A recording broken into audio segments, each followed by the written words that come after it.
السلام علیکم ورحمۃ اللہ وبرکاتہ۔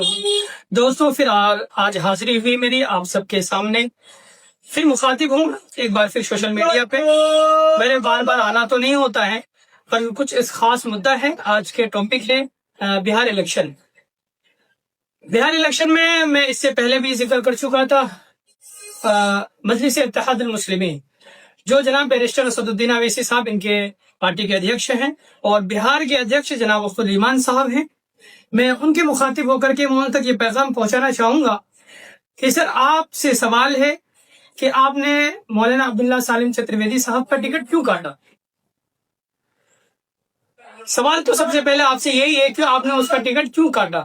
آپ ریزن نہیں دیے، کوئی بات نہیں بتایا آپ نے اس کے بارے میں، تو پھر آپ نے اس کا ٹکٹ کیوں کاٹا؟ سب سے پہلا سوال یہی ہے میرا۔ اور دراصل بات یہ ہے سر کہ جس بندے نے مجلس اتحاد المسلمین کو سینچا ہو، زمین سے سینچا ہو، جنہوں نے ایک بنجر زمین کو انہوں نے پیڑ پودا لگا کر کے جب پھل کھانے کی بات آئی، پھل کی بات آئی، تو سر آپ نے اس کا ٹکٹ کاٹ دیا۔ تو میں سمجھتا ہوں کہ سر آپ جو ہے کہ علماء سے محبت نہیں کرتی ہے پارٹی۔ یہ ہمارے جناب بیرسٹر اسد الدین اویسی صاحب بار بار علماء کو کہتے ہیں، اپنی قیادت کو سنبھالنے کی بات کرتے ہیں، اپنی قیادت میں آنے کی بات کرتے ہیں۔ سر اور کون سی قیادت میں جائیں جب آپ ہی ہمیں یہاں سے ناراض کریں گے، ہمارے علماء کرام کو آپ جو ہے کہ اس پولیٹیکل پارٹی میں جگہ نہیں دیں گے، تو پھر ہم کسی اور پلیٹ فارم کو چنیں گے نہیں چنیں گے؟ جب ہم چنتے ہیں تو ہمیں غدار کہا جاتا ہے۔ کیوں سر آپ پھر یہ غداری والے کام کیوں کیا سر آپ نے؟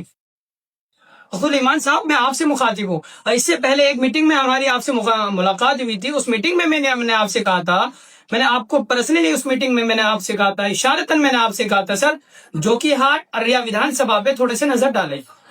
سر بہار میں جب مجلس اتحاد المسلمین میں آیا اور پارٹی کو سینچنے والا ارریہ کے اندر، ارریہ چھیتر کے اندر راشد انور صاحب ہے، اور اس کے بعد مولانا عبداللہ سالم چترویدی ہے کہ جنہوں سینچے انہوں کو پارٹی کو۔ سر اگر آپ ایسے کاری کرتا کو آپ ٹکٹ نہیں دیں گے جنہوں نے اتنے سال سے محنت کیا ہو، آپ نے ان کو ٹکٹ نہیں دیا سر، تو میں سمجھتا ہوں کہ اس پارٹی کے اندر علماء کو بالکل بھی قدر نہیں ہے، کوئی بھی رسپیکٹ نہیں ہے۔ صرف پیسے کی بنیاد پہ آپ سمبل جب لینے جاتے تو لوگ آپ اس کو پیسے کی بنیاد پہ آپ ٹکٹ دیتے سر۔ آپ کشن گنج سے مفتی جاوید اختر صاحب کو نہیں دیا سر، تو پھر آپ مجھے یہ بتائیں کہ آپ نے جتنے ٹکٹ وترن کیا ہے، کوئی آپ کے اس پارٹی کے اندر کوئی آپ نے علماء کرام کو آپ نے پارٹی میں رکھا؟ کسی کو ٹکٹ دی سر آپ نے؟ تو میں یہ کہتا ہوں آپ افضل الایمان نہیں ہے صاحب، آپ خطر الایمان ہیں، جس کے ساتھ آپ خطرہ نہ کریں۔